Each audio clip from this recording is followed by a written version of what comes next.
c'est la mystique de la sexualité. Vous savez, le chrétien a un problème de vocabulaire. Amen. Amen. Quand le chrétien entend certains termes, automatiquement, il est sidéré. D'autres ne voulaient pas toucher les affiches. Amen. Quoi? Mystique. Amen. Tout ce qui est mystique, dans un premier temps, vous devez comprendre que tout ce qui est mystique relève du mystère. Le mystique, c'est quelque chose qui relève du mystère. Le mystère, c'est une chose inaccessible à l'intelligence. C'est une chose inaccessible à l'intelligence. Quand une chose n'est plus compréhensible, quand une chose n'est plus logique, quand une chose n'est plus rationnelle, elle devient mystérieuse. Amen. Donc, il faut comprendre que le mystère, c'est tout événement auquel l'intelligence n'arrive pas à donner une définition rationnelle. Exemple, Jésus qui naît d'une femme vierge. C'est mystérieux. Qui comprend un peu? Parce que la science définit l'accouchement comme étant l'acte, sinon comme étant l'acte qui est posé 9 mois après avoir reçu une semence masculine. Amen. Et quand la femme reçoit cette semence-là, 9 mois après, elle met au monde. Mais Marie n'a jamais reçu d'homme, elle n'a jamais reçu de semence, mais elle a donné naissance à un enfant. Normalement, c'est mystérieux. Vrai ou faux? Vrai ou faux? Et je peux t'assurer que si tu étais dans le cas de Joseph, tu n'allais pas aimer. Amen. Parce que imagine-toi un peu, tu as ta fiancée, tu viens, elle est enceinte, et puis elle te dit, un ange m'est apparu. Foutaise qui est dedans là. Qui comprend un peu de quoi je parle? Un ange m'a apparu, il m'a dit, je vais tomber enceinte, c'est pourquoi mon ventre pousse. Bon, laissons ça, sinon les gens vont s'énerver, ils vont commencer à mal regarder leur femme, ils vont commencer à se fâcher ici. Amen.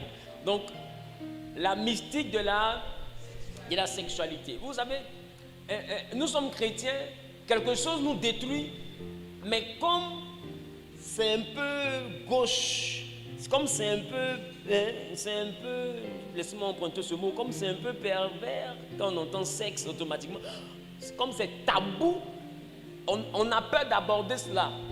Or, c'est quelque chose qui tue l'église. Aujourd'hui, s'il y a une chose qui est pratiquée dans l'église, à presque 300%, c'est le penchantly. Amen. Et s'il y a une chose qui est pratiquée dans la vie active, à plus de 700%, c'est encore le penchantly. Aujourd'hui, des gens connaissent garçons, des jeunes filles connaissent garçons à 12 ans, à 11 ans, à 10 ans, à 9 ans. Vrai? Vrai? Aïe, nous sommes dans cette société-là. Donc, si nous sommes dans une société où pratiquer l'acte d'intimité n'est plus tabou, n'est plus un mystère, il faut qu'on soit capable de dire aux gens à quoi ils s'exposent.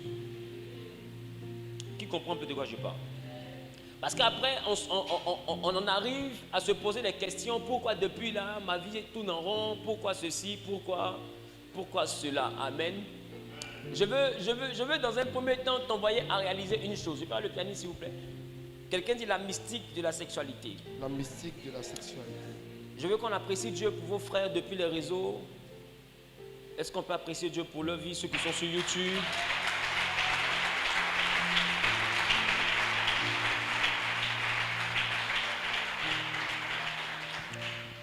Écoute bien ce que je m'apprête à te dire, parce que on va aller de manière très progressive, car demain, on a un grand travail à faire. Amen.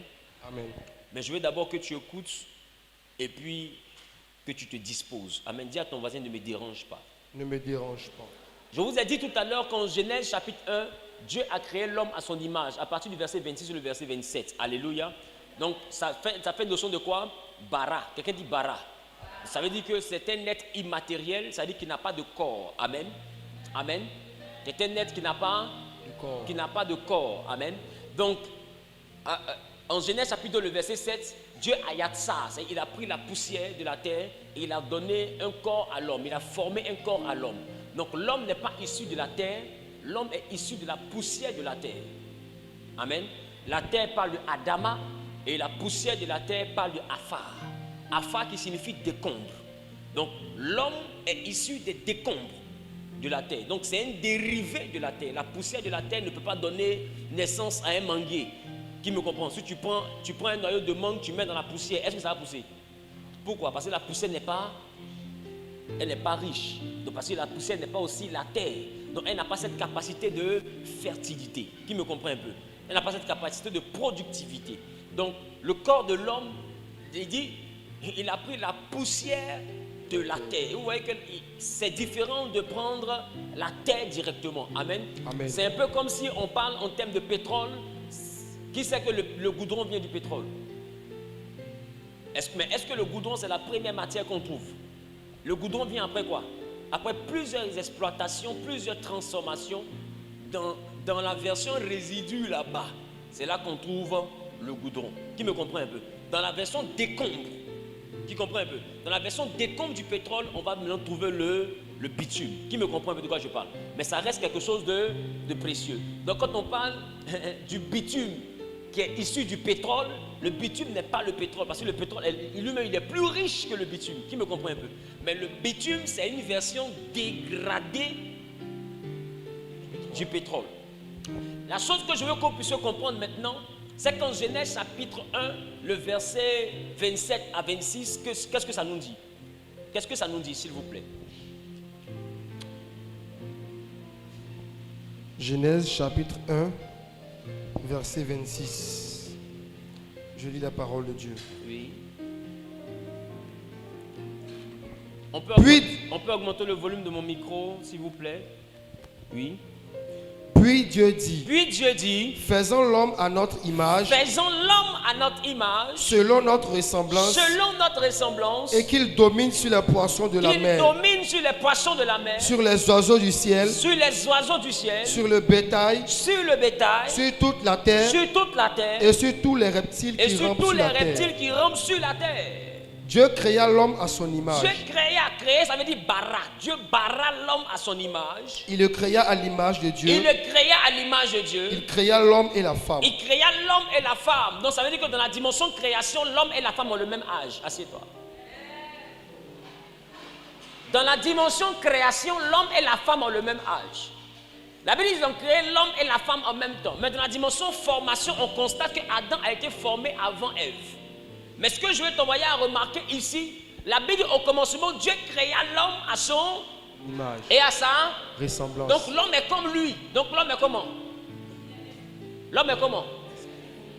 L'homme est esprit, parce que notre Dieu est comment? Il est esprit. Donc s'il a l'image et la ressemblance, que l'homme est comment? Esprit. L'homme est esprit. Alors qu'est-ce qui va se passer? Ce que je veux t'envoyer à remarquer, c'est qu'en Genèse chapitre 1, la Bible dit, à partir du verset 31, la Bible dit, Dieu vit tout ce qu'il avait fait et voici, cela était très bon. Il eut un soir, il eut un matin, ce fut le 6e jour. Amen. C'est-à-dire que le 6e jour a été accompli. Amen. Amen. Donc, on était même dans quelle dimension? La dimension du 7e jour. Amen.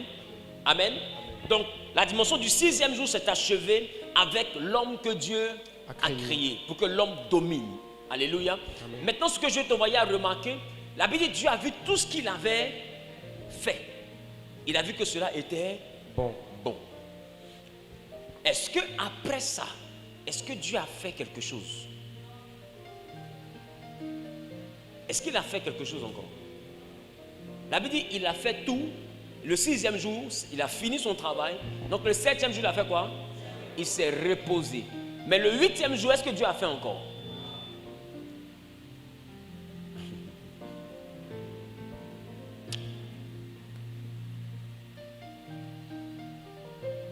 Si Dieu n'a plus fait après le 6e jour, ma question, toi tu as été fait à quel moment?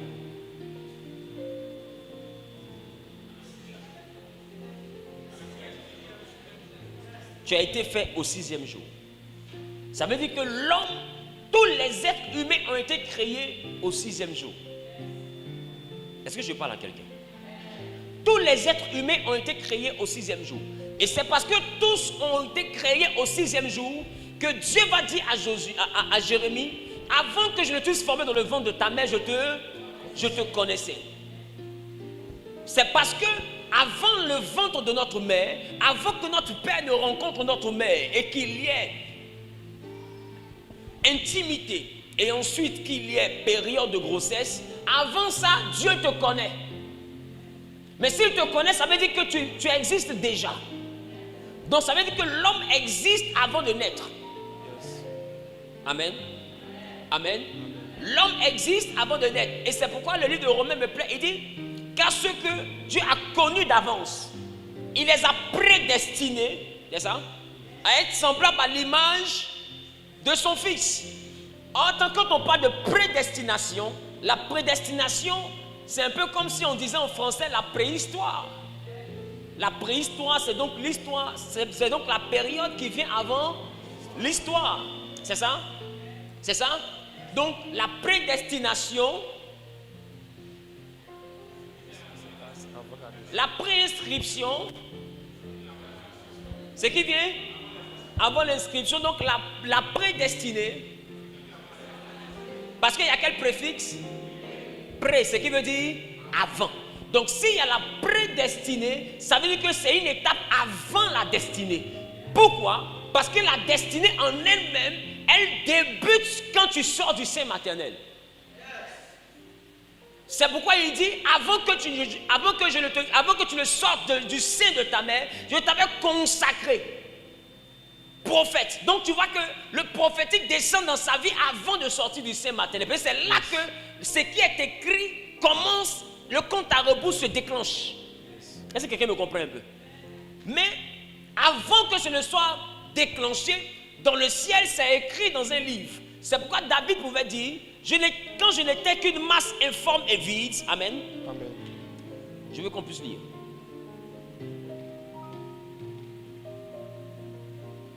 J'aime la parole de Dieu. Qui aime la parole de Dieu aussi? Dans le psaume 139, le verset 16, que dit la Bible?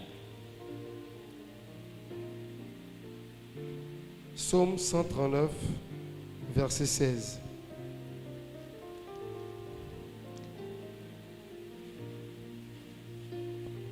On peut aller rapidement? Oui. Je vais faire la lecture. Okay. Psaume 139, le verset 16. Il dit, quand je n'étais qu'une masse informe et vide, tes yeux me voyaient. Mais c'est quoi une masse informe? C'est quand j'étais sans forme, informe et vide. C'est que quand je n'étais qu'un esprit. Donc vous comprenez maintenant que la terre aussi a été spirituelle avant d'être physique. La Bible dit au commencement la terre était informe et vide. Ça veut dire que la terre n'était pas matérielle. Donc il y a eu une terre spirituelle avant d'avoir une terre physique. Est-ce que quelqu'un me comprend un peu? Yes. Quelqu'un me comprend? Et d'ailleurs il y a eu même un jour spirituel avant d'avoir un jour physique. Parce que le jour physique vient de la création du soleil. Or, le soleil a été créé le 4e jour. Bon, si le soleil est créé le 4e jour, c'était quoi qui éclairait et puis on a compté 3 jours?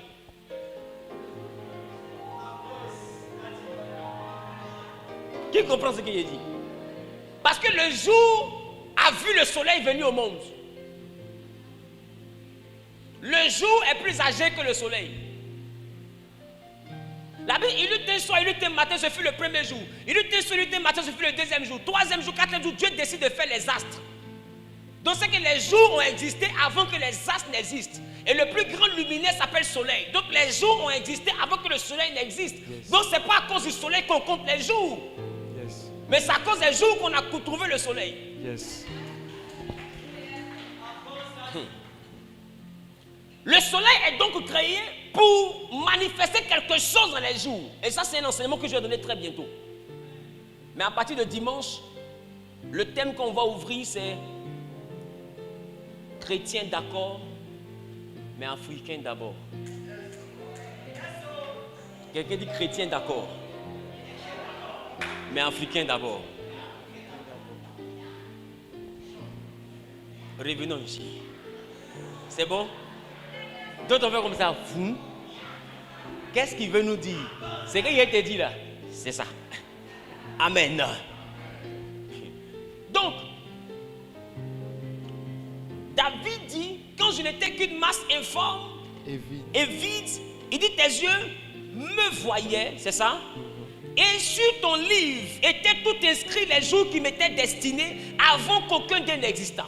Donc il dit les jours qui m'étaient destinés. Donc les jours sont liés à la destinée. Mais il parle, il dit avant qu'aucun d'eux n'existât. C'est qu'il était dans quoi? Dans la prédestinée. Il dit avant que le premier jour de la destinée ne commence, tu me voyais. Donc tu me voyais dans la dimension de la prédestinée. Dans la saison qui existe avant la destinée. Maintenant, frères et sœurs, si Dieu a créé tous les hommes le même jour, écoutez très bien cette introduction, c'est très important pour la suite. Si Dieu a créé tous les hommes le même jour, sachez cependant que Dieu n'a pas formé les hommes le même jour. Dieu a pris la responsabilité de former un seul homme, et de cet homme, il a formé une seule femme.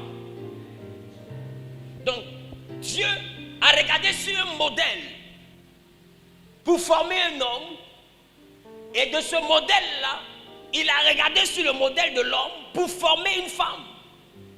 Est-ce que je parle à quelqu'un? Et la femme a été appelée Ève, l'homme a été appelé Adam, c'est ça? Yes. Après ça, Dieu n'a plus formé un homme. Après ce jour-là, c'est les hommes qui ont formé les hommes. Qui comprend ce que j'ai dit? Dieu n'a plus formé. Alors comment Dieu va faire? Il va mettre dans les reins des hommes, dans les reins des hommes, sexe masculin, il va mettre dans les reins des hommes ceux qui sont prédestinés à venir. Donc, depuis le livre de Genèse, tous les êtres créés sont sur la terre. Ceux qui ne sont pas encore nés sont dans les reins.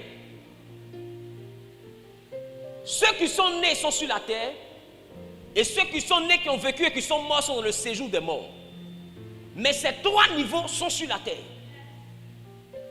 Donc tu vois que nous, notre génération, nous marchons avec les habitants de la terre en 2030 et en 2040. C'est de cette même manière que nos pères ont marché avec nous. Pendant qu'eux ils marchaient, nous étions dans leurs reins. Ils ne nous voyaient pas, mais Dieu nous connaissait. Dieu savait qu'en 2023, la population de la Côte d'Ivoire allait changer et que ça allait être désormais nous. Parce que Dieu nous a connus d'avance. C'est de cette même manière que tu es assis ici. Dieu sait qui sont ceux qui vont habiter la Côte d'Ivoire en 2050. Parce qu'on se promène avec eux. Ils sont où? Donc il n'y a personne dans les reins de la femme parce que la femme n'a pas de reins.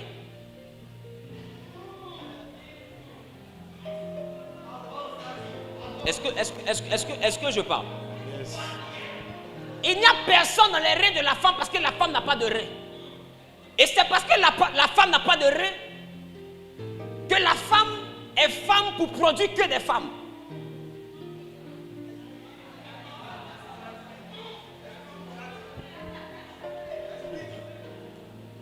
La Bible dit, regardez dans quelles conditions Dieu crée la femme.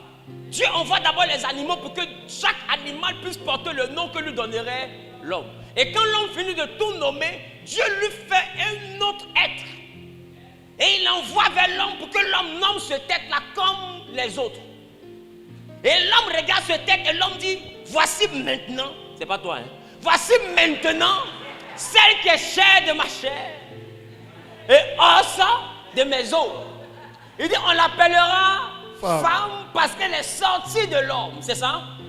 Donc ça veut dire que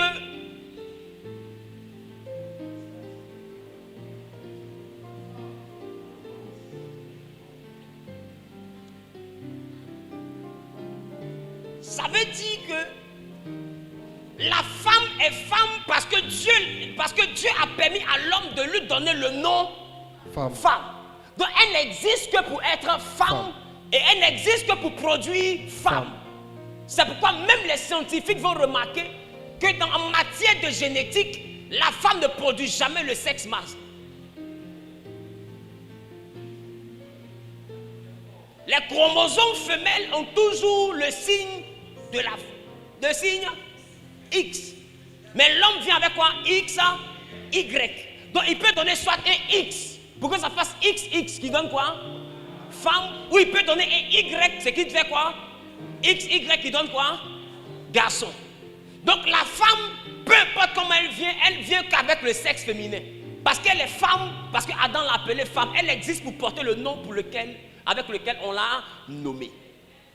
Donc l'homme ne peut pas se plaindre si sa femme donne des femmes. Tu peux te plaindre si elle donne des garçons.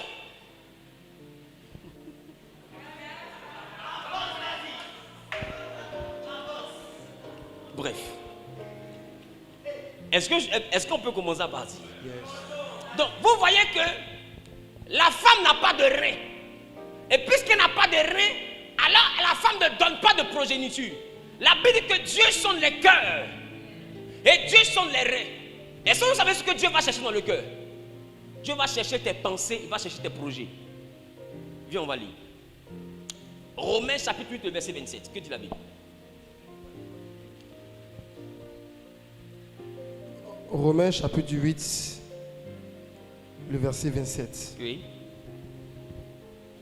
Je lis la parole de Dieu. Mon fils, dépêche-toi. Et celui qui sonde les cœurs, connaît quelle est la pensée de l'esprit. Connaît quelle est la pensée de l'esprit. Donc tu vois que celui qui sonde les cœurs, il trouve quoi? La pensée de l'esprit. Et vous voyez que plus tard la Bible dit encore, dans le cœur de l'homme s'élève quoi? Une multitude de projets, mais seul le dessein de l'Éternel s'accomplit. Je veux dire déjà à quelqu'un que quand la Bible parle du cœur, la Bible ne parle pas de l'organe qui pompe le sang. Parce que l'organe qui pompe le sang, scientifiquement parlant, n'a pas la capacité de réflexion. Or, le cœur, selon la Bible, c'est l'endroit où les pensées sont émises, c'est l'endroit où les projets sont formés. Or, tes projets ne sont pas formés dans tes poumons. Tes projets sont formés dans ta tête. C'est pourquoi un homme qui a perdu la tête, on dit qu'il a perdu l'esprit. Qui comprend? Vrai ou faux? Un homme qui perd la tête, on dit qu'il a perdu l'esprit. Or, bizarrement, on dit quoi? Celui qui sonde les cœurs, c'est celui-là qui peut connaître les pensées de l'esprit. Donc, c'est-à-dire que l'esprit se manifeste, mais par ton système de pensée. Un jour, on verra que l'esprit parle, mais par la pensée. C'est pourquoi à chaque fois que tu penses, tu attires quelque chose à toi. Est-ce que je parle à quelqu'un? Mais regarde, si nous sommes dans une logique où le cœur produit les projets, c'est ça? Donc quand Dieu sonde les cœurs, il sonde les cœurs pour voir quoi? Les projets. Pour voir les projets, pour voir tes pensées, c'est ça? Maintenant la Bible dit il sonde les cœurs et les reins. Quand il sonde les reins, c'est pour voir quoi? Si les reins de la Bible que Dieu sonde sont aussi les reins de la science, il y a quoi à voir dedans? Qui comprend ce que j'ai dit? Parce que les reins de la science ne sont pas des organes de reproduction, mais le rein, selon la science, est un organe indispensable à filtrer tout ce qui rentre dans le sang.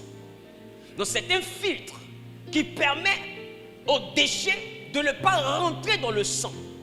Donc quand le rein est endommagé, tout va dans le sang et ça peut créer de la mort. Qui me comprend un peu? Donc quand Dieu sonde les cœurs et les reins, si les reins représentent ce que nous voyons en science, Dieu sonde les cœurs et les reins. Les reins, ils cherchent quoi là? Les reins selon la Bible sont différents aussi de la tête selon la science. Yes. Le cœur selon la science c'est ici, mais le cœur selon la Bible c'est ici. Les reins selon la science c'est ici, mais les reins selon la Bible ce n'est pas ici. Les reins selon la Bible c'est ici. Qui comprend? Qui comprend? Qui comprend? Sinon, la femme aussi a les reins d'ici. Qui comprend de quoi je parle? Mais si je te dis que la femme n'a pas de reins, c'est que je ne suis pas en train de te parler de reins que toi tu connais. Yes. Qui comprend ce que je dis? Yes. Viens, on va voir Hébreu chapitre 7, le verset 10. Hébreux chapitre 7, verset 10.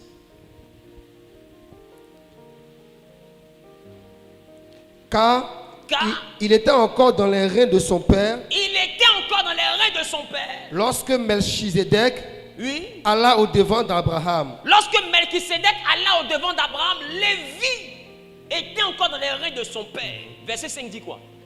Il était encore dans les reins de son père. Ça veut dire que quand Abraham partait devant Melchisedec, Abraham se déplaçait avec qui?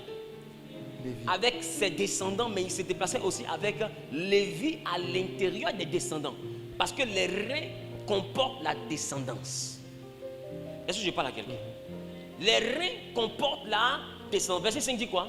Ceux des fils de Lévi qui exercent le sacerdoce ont, d'après la loi, l'ordre de lever la dîme sur le peuple, c'est-à-dire sur leurs frères qui cependant sont issus des reins d'Abraham. Il dit qu'ils cependant sont issus des reins d'Abraham. C'est pourquoi vous allez remarquer une chose. Pour que nous soyons capables de rentrer dans l'alliance des Juifs et prélever la dîme au même titre que les Juifs, il a fallu que nous devenions d'abord des enfants d'Abraham par adoption. Parce que on ne peut pas payer de dîme au Dieu d'Abraham si nous n'avons pas de connexion avec les reins d'Abraham. Ils ont payé le dîme à Lévi parce qu'ils sont tous issus des mêmes reins.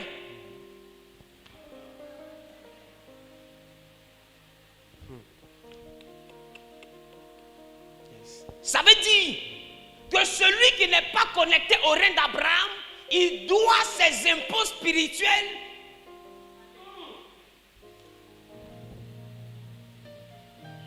au règne auquel il est rattaché. Le Dieu de ces reins là, c'est à ce Dieu là qui doit son tribut. Nous payons au Dieu d'Abraham parce que par adoption selon Galates, nous sommes rattachés maintenant à Abraham. Donc nous sommes connectés au rein et c'est pourquoi on peut prélever la dîme à Lévi. Pourquoi? Parce que Lévi était un enfant issu des reins d'Abraham. C'est pourquoi les autres frères issus des mêmes reins prélèvent la dîme à Lévi. Qui comprend de quoi je parle? Donc tu ne peux pas dire aux gens de ton village arrêtez d'adorer les fétiches tant que tu ne leur montres pas de nouveaux reins. Yes. Je reprends. Parce que aussi longtemps qu'ils n'ont pas de nouveaux reins auxquels se connecter, si tu les déconnectes de ces reins qui les maintiennent, tu les détruis. Parce qu'on prélève le tribut et on le donne à la divinité qui gère les reins desquels nous sommes issus. Donc si tu dis à quelqu'un arrête tes pratiques, montre-lui d'autres pratiques. On n'arrête pas quelque chose pour s'arrêter et regarder la télévision, tu mourras. C'est pourquoi il y a des gens qui vont voir des esprits pour devenir prospères. Dès que tu sors de là, tu dis non, j'ai arrêté. Tu n'as pas arrêté pour arrêter. Il y a des manières d'arrêter. On n'arrête pas en quittant, on arrête en se reconnectant. Yes. Il faut quitter des reins pour aller vers d'autres reins.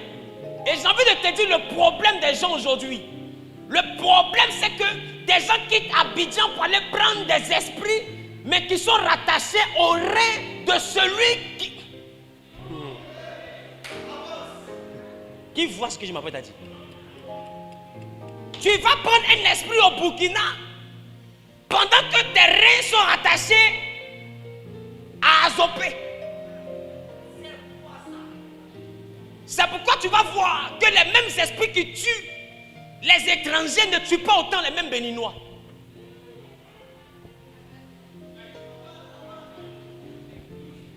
C'est beaucoup plus ceux qui viennent de d'autres nations qui meurent. Mais les enfants du village, eux, ils vieillissent. Et ils vivent. Oh, ils dorment avec.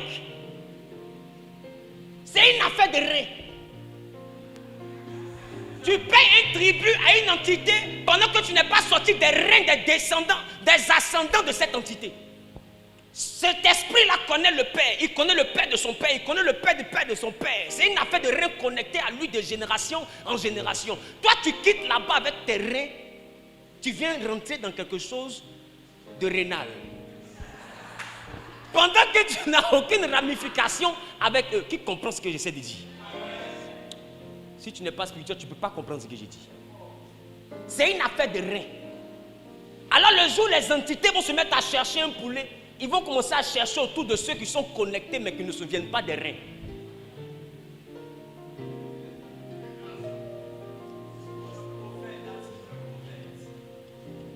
Ça, je te prêche le monde spirituel. Yes.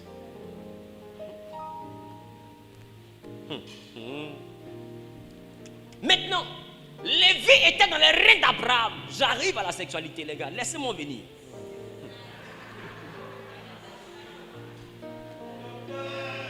Dis à ton voisin, laisse-le venir. Mais je sens que d'autres sont en train de dire, mais le truc là, c'est pour ça qu'on est là. Qui est là pour ça? Mais je vous assure que moi aussi je suis là pour ça. Amen. Donc, dis avec moi, on s'en là-bas comme ça. Ça veut dire, à chaque fois que quelqu'un, un homme se lève pour aller devant une divinité, pour se connecter à cette divinité, il se déplace avec des habitants dans ses reins. Je vais aller jusqu'à vous expliquer le piège mystique du préservatif. Et les raisons pour lesquelles ils ont lancé le VIH sur la terre.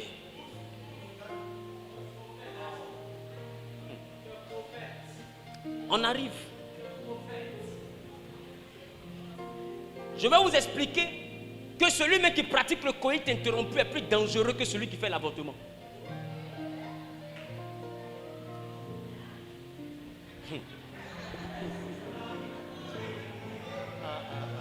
Est-ce que vous savez que dans votre Bible, Dieu a tué quelqu'un qui versait sa semence par terre? Il peut tuer et puis verse. Il peut tuer et puis verse. Pourquoi? Parce qu'il ne veut pas enfant. Dieu l'a frappé, il est mort.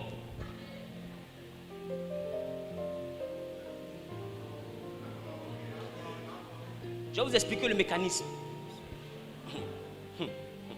Je sais que quand il a fini là, il a dit que côté d'enjoueur de quelqu'un sera désactivé.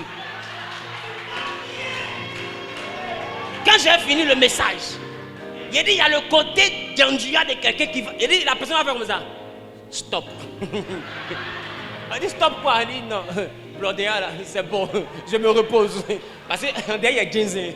Il est gâté même les gars. Il est gâté. Qui comprend ce que je dis? Yes, Daddy. Donc nous sommes dans une dimension où les êtres humains sont immatériels et sont stockés où? Dans les reins. Et je vous ai dit que tous ceux qui sont immatériels sont gardés dans les reins, mais Dieu a pris sur lui de former deux, Adam et Ève. Maintenant, eux, ils ont la responsabilité de former les autres. Mais ce que je vais vous envoyer à comprendre, les garçons gardent les invisibles, mais la femme, c'est l'usine de fabrication du nefesh. Le corps, c'est la femme qui le fabrique. C'est pourquoi Jésus n'a pas eu besoin de la semence d'un père physique, parce qu'il sait que le corps physique ne dépend pas des reins. Le corps physique dépend de la matrice. C'est ça l'usine. Donc il faut qu'une femme mette à sa disposition son usine. Donc dès l'instant qu'il y a une femme, la femme se dit qu'elle doit recevoir une semence. Ce qu'elle ne sait pas, c'est que la semence ne vient pas seulement d'ici. La semence peut venir aussi d'ici. La Bible dit on ne conçoit plus en enfance. Sous l'ambano, ça veut dire en tomber enceinte. Donc ça veut dire que concevoir, qui est le système de pensée, fait tomber enceinte. Donc il fallait que Gabriel explique à Marie comment ça se fait. Dès l'instant qu'elle arrive à accepter comment ça se fait, c'est que c'est fait. C'est pourquoi à chaque fois que Dieu te donne des choses, ne cherche pas à analyser, comprends. Comprendre, c'est dire accepte. Comment ça se fait, c'est plus à ton niveau. Tu seras milliardaire, il faut dire je reçois.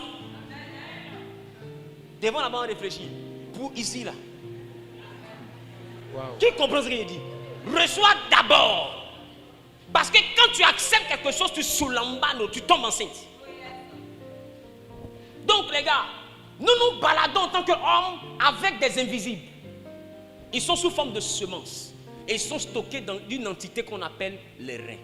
Les femmes se baladent avec une machine qui est ici et qui permet aux invisibles que les hommes posent dans le ventre, dans l'usine, d'avoir un corps, d'avoir un nefesh. Et c'est pourquoi en Genèse chapitre 4, le verset 1, écoutez ce que Ève va dire. Genèse chapitre 4, verset 1. C'était l'inauguration de l'usine. Adam connut Ève. Adam connut Ève. Sa femme. Elle conçut. Et enfanta Caïn. Et elle dit. J'ai formé un homme.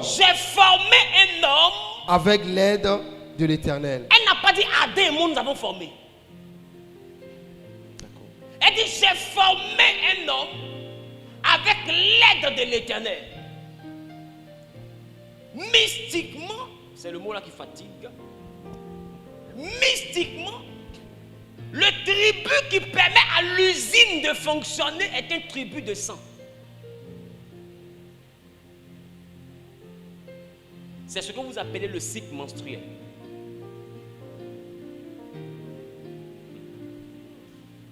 Qui comprend ce que j'ai dit? La femme, pour que son usine soit fonctionnelle, elle doit donner à la terre son sang. Et le jour où elle ne donne plus son offrande de sang, que le monde physique ne reçoit plus ce sang-là d'elle, elle ne peut plus procréer. Parce qu'à chaque fois qu'elle donne de son sang, une période après ce sang qui coule sans blessure, automatiquement, ses entrailles s'ouvrent et on dit qu'elle tombe en période de fécondité. S'il n'y a pas ce sang, il n'y a pas de période de fécondité. Et s'il n'y a pas de période de fécondité, peu importe le nombre de semences qui entrent à l'intérieur, aucun homme ne se forme. Qui comprend ce que je dis? Comprends bien, parce qu'à partir de demain, je vais te faire comprendre pourquoi les menstrues détruisent beaucoup de choses mystiquement.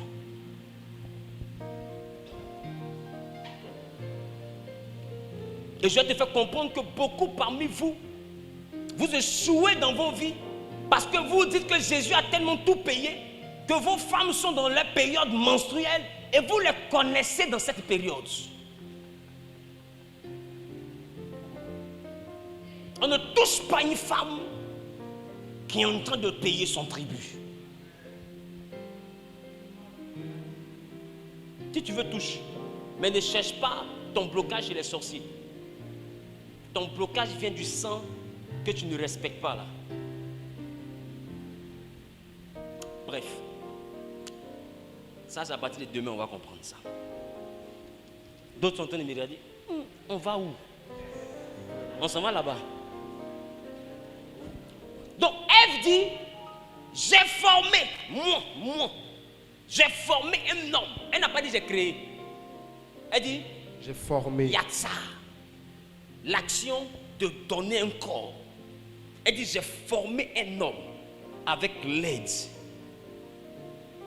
de l'Éternel. Moi, j'ai formé un homme. Je n'ai pas créé. Dieu a créé les hommes et les a mis dans les reins des garçons. Mais moi, je viens de réussir mon test. Mes entrailles là fonctionnent. J'ai réussi à donner un corps au premier être humain. Elle l'a appelé Caïn. Est-ce que je parle à quelqu'un? Est-ce que je parle à quelqu'un? Donc, si nous voulons maintenant essayer de comprendre Adam connu Ève, un homme qui connaît une femme, ce n'est donc pas d'abord une partie de plaisir, mais connaître une femme, c'est la capacité à introduire dans son sein un invisible à qui nous donnons la chance d'avoir un nefesh. Donc, l'acte d'intimité est avant toute chose une requête du physique afin de permettre à quelqu'un du monde invisible d'atterrir dans les entrailles et de prendre forme.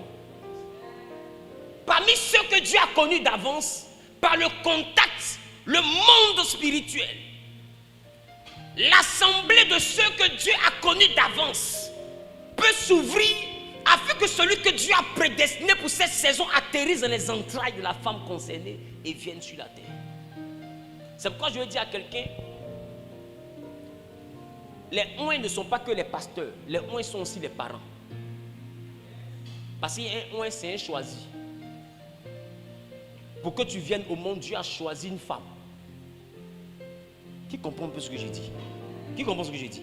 Et il a choisi un homme. L'homme béni. Mais la bénédiction de la mère. Maman. Mon A. Mon A. Mon 1. Ça fait quoi?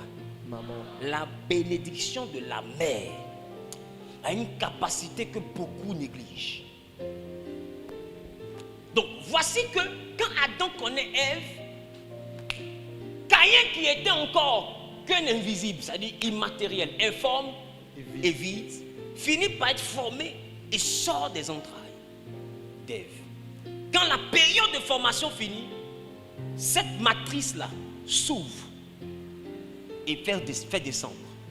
Qui comprend de quoi je parle? Mais avant que la période ne se déclenche, elle reçoit une requête, le surnaturel s'ouvre. Celui que Dieu a connu d'avance descend, forme et après la formation, elle relibère. L'appareil génital de la femme n'est pas n'importe quoi. J'ai dit la dernière fois, l'étoile de la femme se trouve dans ses entrailles. Frère, Dieu n'a jamais demandé à ce que la femme plutôt, puisse connaître un homme avant le mariage. C'est pourquoi vous allez remarquer que le peuple juif, quand une femme connaissait un homme avant le mariage, on l'appelait prostituée. La prostituée, bibliquement parlant, n'est pas seulement celle qui lance le foulard.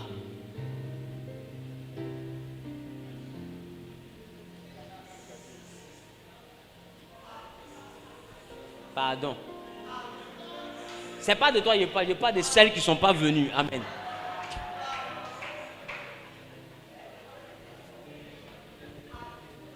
Quand les fils de Jacob ont vu que le prince de l'autre peuple avait violé leur sœur Tamar, la Bible dit qu'ils ont réclamé la vengeance et Lévi et Siméon sont allés accomplir une vengeance. Pourquoi? Parce qu'ils ont résolu le faire, parce que simplement ils se sont dit que Tamar a été réduite à une prostituée. Est-ce que quelqu'un me comprend? Elle était réduite à une prostituée. Quand on parle de Jephthé, était le fils d'une prostituée, ça ne veut pas dire seulement que sa mère lançait le foulard. Ça veut dire que sa mère n'était pas mariée et avait contact avec un homme marié. Ou bien un homme.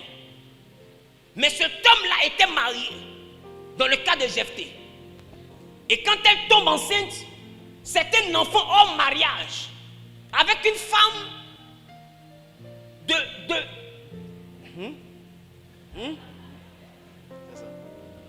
une femme, voilà. Et cette femme-là, puisqu'elle n'est pas mariée, la Bible l'appelle prostituée.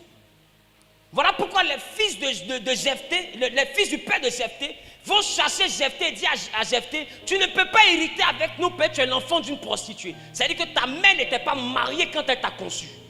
Qui comprend ce que j'ai entendu dire? Et ils ont chassé l'enfant. Qui comprend?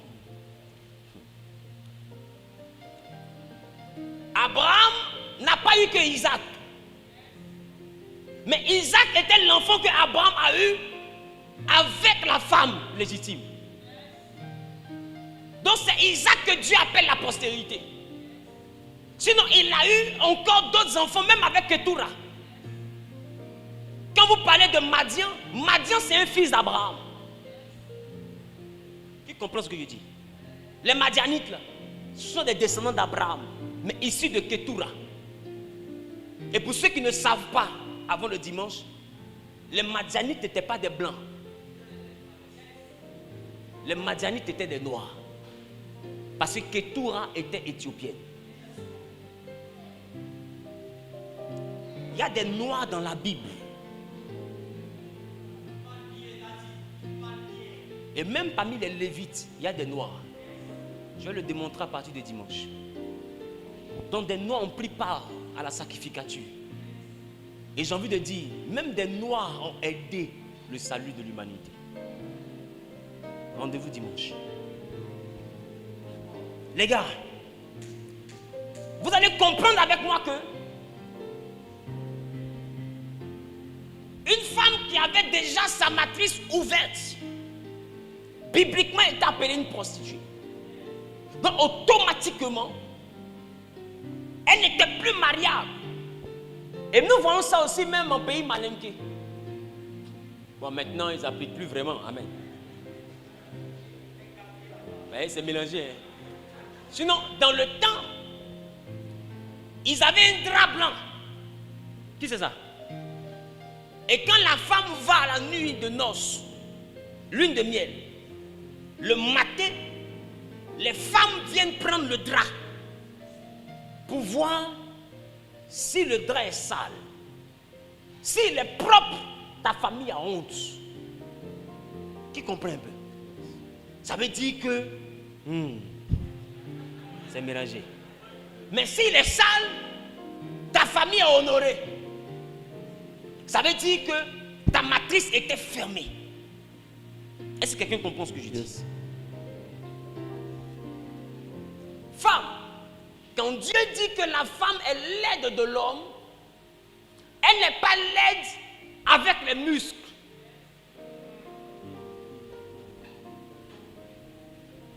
Elle n'est pas laide avec les muscles.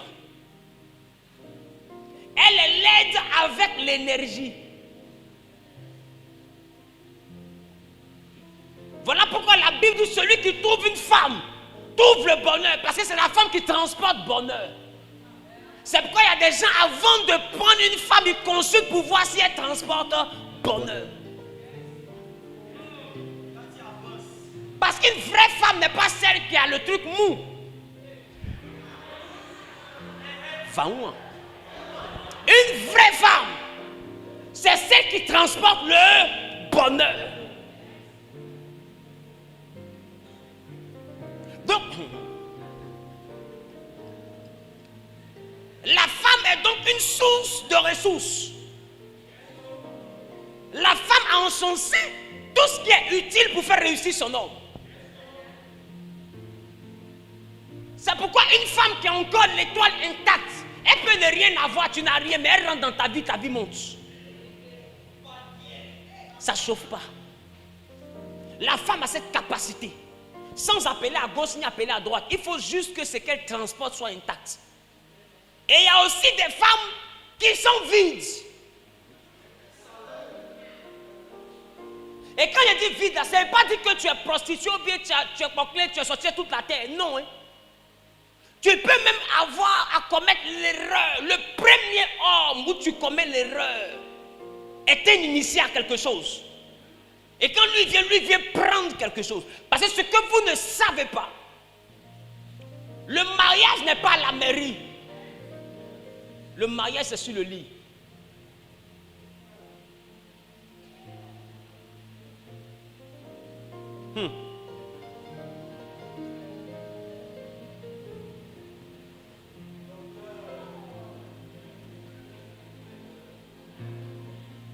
La Bible dit, l'homme quittera son père et sa mère. S'attachera à ça. Je ne sais pas si c'est moi qui vois mal. Pourquoi vous me regardez mal? Chapitre 2, le verset 24 de Genèse.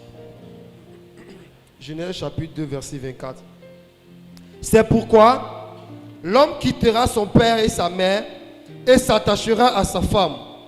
Et ils deviendront une seule chair. Et ils deviendront une seule chair. Seule chair.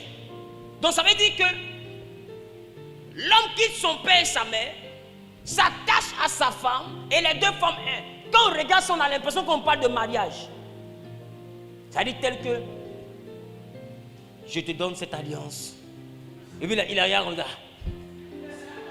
Signe de mon amour, ma fidélité et mon respect. Oh, dans la salle, là, il y a sa maîtresse. Les gens sont mauvais. Amen.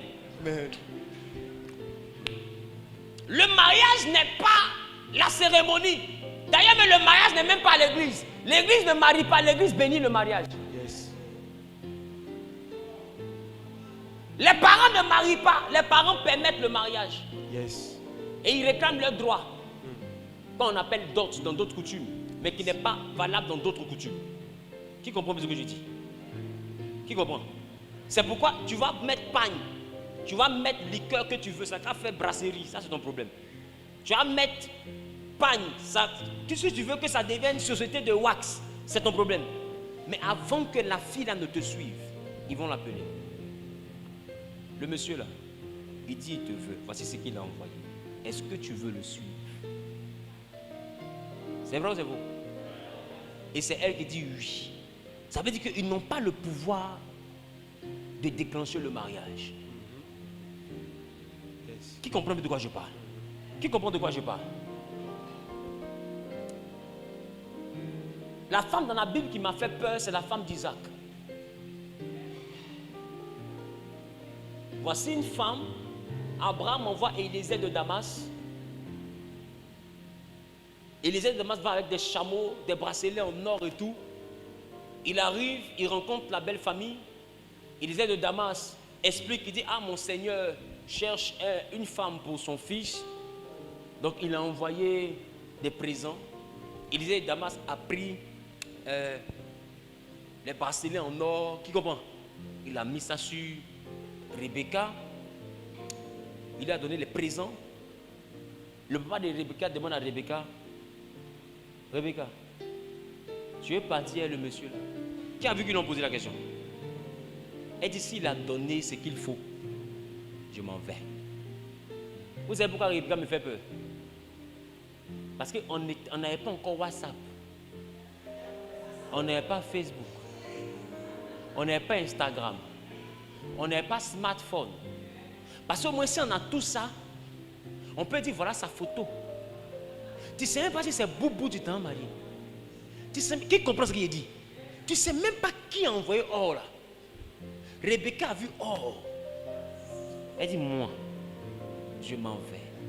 Son papa sait pourquoi il a posé la question. Bébé, tu veux partir? Parce qu'il envoie or, c'est trop facile. Elle dit, je t'en vas et puis on t'attend pour couper ta tête. Elle dit moi. Oh, j'ai vu ici là. S'il a pu donner cette quantité d'or à son serviteur pour voyager, sachant qu'on peut le braquer.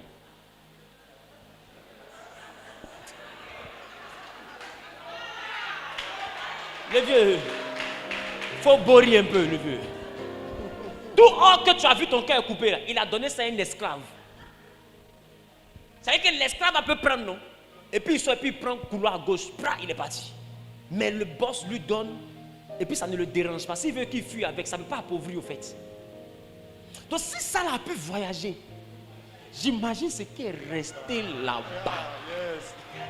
Papa, il est mauvais.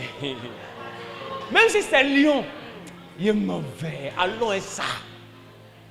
Qui comprend un peu de quoi je parle? Rebecca me fait peur. C'est là. Je sais que c'est la mère spirituelle de toutes les go matérialistes. Rebecca. Rebecca. Parce qu'une femme là, tu lui plais qu'elle te voit au moins. Elle n'a pas vu quelqu'un a vu bracelet. Elle dit il me plaît. Qui comprend ce qu'il dit? C'est grave. Revenons à notre affaire. Donc, la femme transporte ce qui est nécessaire pour l'évolution de son homme. Il dit l'homme quittera son père et sa mère, s'attachera à sa femme et ils formeront une seule chair. Ça veut dire qu'en réalité, l'homme quittera son père et sa mère, va se marier à sa femme, c'est ça? C'est ça? Yes. Et les deux vont former une seule chair. Maintenant, venez, on va lire 1 Corinthiens chapitre 6, le verset 16. 1 Corinthiens chapitre 6, le verset 16. C'est là que je veux comprendre quelque chose. 1 Corinthiens chapitre 6, oui. Verset 16. Oui. Pour ce qui concerne 1 Corinthiens chapitre 6, verset 16. Voici. Loin de là, ne savez-vous pas, il dit, est-ce que vous ne savez pas que celui qui s'attache à la prostituée est un seul corps avec elle? Est-il dit, oui, les deux deviendront une seule chair. Oh, Genèse avait dit quoi? L'homme quittera, laissez le verset, l'homme quittera son père et sa mère et s'attachera à sa femme. On dit, est-ce que vous ne savez pas que celui qui s'attache à une prostituée, ça veut dire qu'attaché à prostituée et puis attaché à sa femme, est-ce qu'une prostituée on l'envoie à la mairie? Ça veut dire que il y a quelque chose que tu fais à ta femme que tu peux faire à la prostituée qu'on appelle s'attacher. Qui comprend? Il y a quelque chose que tu fais avec ta femme que tu peux aussi faire avec la prostituée que la Bible appelle s'attacher. Parce que dans le cadre d'un homme qui va avec sa femme légale, on appelle s'attachera à sa femme. Dans le cadre d'un homme qui va avec la prostituée, on dit s'attachera à la prostituée. Donc ça veut dire que s'attacher ici veut dire pinchouin. Donc un homme qui pinchouin avec une prostituée fait un seul corps avec elle, car les deux deviendront une seule chair. Ça veut dire qu'en Genèse, quand Dieu est en train de dire l'homme quittera son père et sa mère, s'attachera à sa femme, et les deux ne formeront plus deux, mais formeront une seule chair, Dieu parlait de l'acte intime. Parce que dans le jardin, il n'y avait aucun mère pour les marier. Yes. Dans le jardin, il n'y avait aucun parent pour prendre une dot. Yes. Mais le mariage a existé. Non, le mariage n'est pas d'abord le maire. Le mariage n'est pas d'abord les parents. Le mariage, c'est l'acte d'intimité entre l'homme et la femme. Maintenant, je vais t'envoyer à remarquer une chose. La Bible dit, l'homme quitte son père et sa mère et s'attachera à sa femme. L'acte sexuel est comparé à s'attacher. Se lier. Se connecter. Et la Bible dit cette connexion qui est possible avec ta femme est aussi possible avec la prostituée. Donc si l'acte du pinchoueli est donc le mariage, ma question, toi qui pries parce que tu es célibataire, avec un peu de recul, est-ce que tu ne peux pas essayer, juste quelques secondes, de calculer combien de mariages tu as déjà fait? Yes.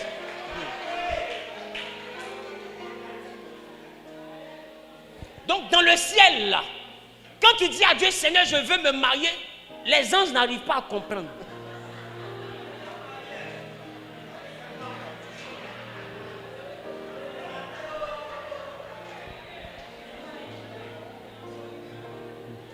Regarde ta voisine, il faut dire, on ne peut pas comprendre ton affaire là.